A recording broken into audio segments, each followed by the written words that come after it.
Donos de bens estão buscando, em vida, evitar que familiares briguem ou que busquem a judicialização para resolver esses bens. Para esclarecer este tema, nós recebemos aqui no De Bem com a Vida a advogada Sabrina Laranja. A doutora Sabrina, ela é pós-graduada em Direito e Processo do Trabalho, Direito Empresarial, Compliance, Direito Civil, Direito da Família e Sucessões. Como vai, doutora Sabrina? Tudo bem, Cris? Tudo bem? Doutora Sabrina, para começar o nosso papo de hoje, o testamento é uma manifestação da última vontade da pessoa antes de morrer? Isso, né? Ele pode ser planejado um pouco antes, né? Mas via de regra é isso, é uma forma que a pessoa vai esclarecer como ela quer deixar os bens, né, para os herdeiros. Além de distribuir os bens materiais, o testamento ele serve para organizar outras vontades? Pode ser incluído a forma como a pessoa quer ser enterrada, por exemplo, alguns bens que têm valor afetivo, né? Ela pode indicar para quem que ela quer que fique, por exemplo, para um neto querido, alguma coisa assim, né? Via de regra se usa mais para a questão de bens, mas se pode também colocar essas vontades assim da pessoa mais específicas, né?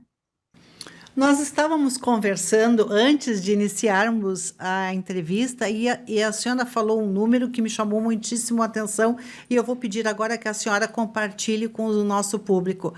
Quando a pessoa se planeja em vida, esses custos para a partilha de bens podem ser reduzidos em até 50%, é isso mesmo?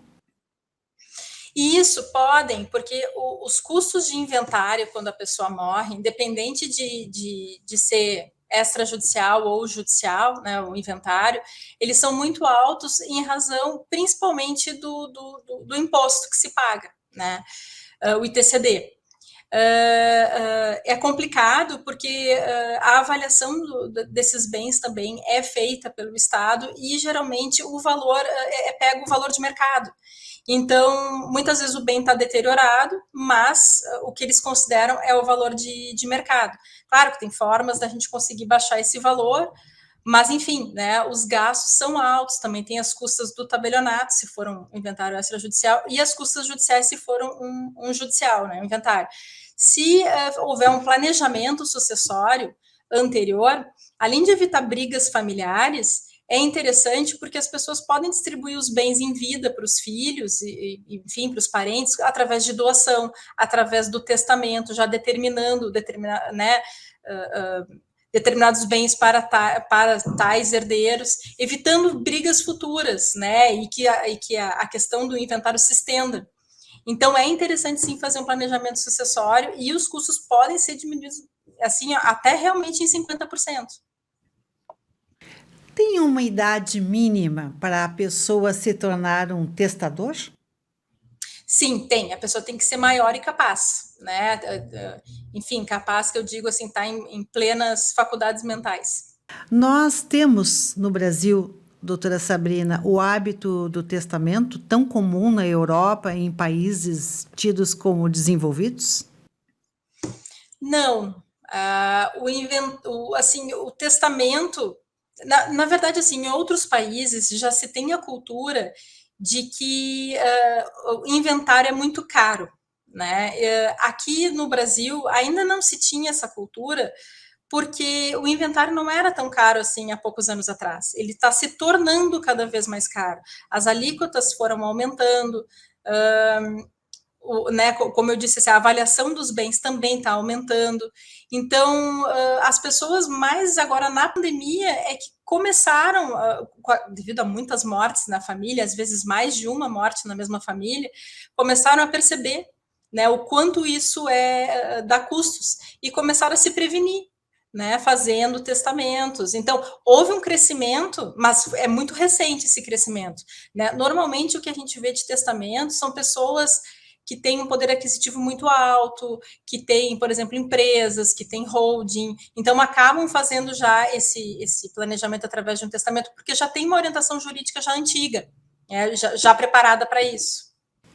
Um fato muito comum hoje são casais terem filhos antes deste relacionamento, né? Então, a mulher tem um filho, o marido tem um filho de outro casamento. Isso não complica um pouco a questão da partilha? O que é mais indicado nesses casos?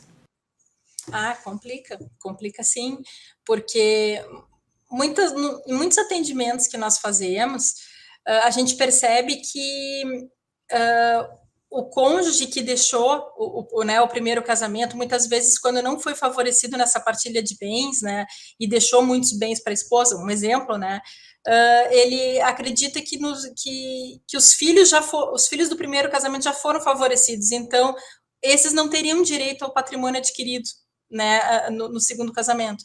O que não é verdade, os filhos eles vão ter direitos iguais, independente de qual relacionamento seja, né, ou até um relacionamento extraconjugal, os filhos sempre terão direito, e todos têm o mesmo direito. O que complica também é que, assim, o filho do casamento atual, né, dos bens atuais daquela pessoa, ele tem um favorecimento maior porque ele é herdeiro do pai e da mãe. No caso dos filhos de só um ou só outro, vão ser herdeiros só de parte do bem, né? Então tem toda uma porcentagem que tem que ser avaliada, né? Mas em questão do direito em si, os filhos sempre têm direito. Tão importante para os profissionais, porque o público cada vez quer saber mais sobre testamento e partir em paz, né, doutora Sabrina, sem deixar conflitos, brigas e questões judiciais. Já tem a perda sentimental, né, com o passamento da pessoa. Muito obrigado pela sua presença no De Bem com a Vida, advogada Sabrina Laranja. Obrigada.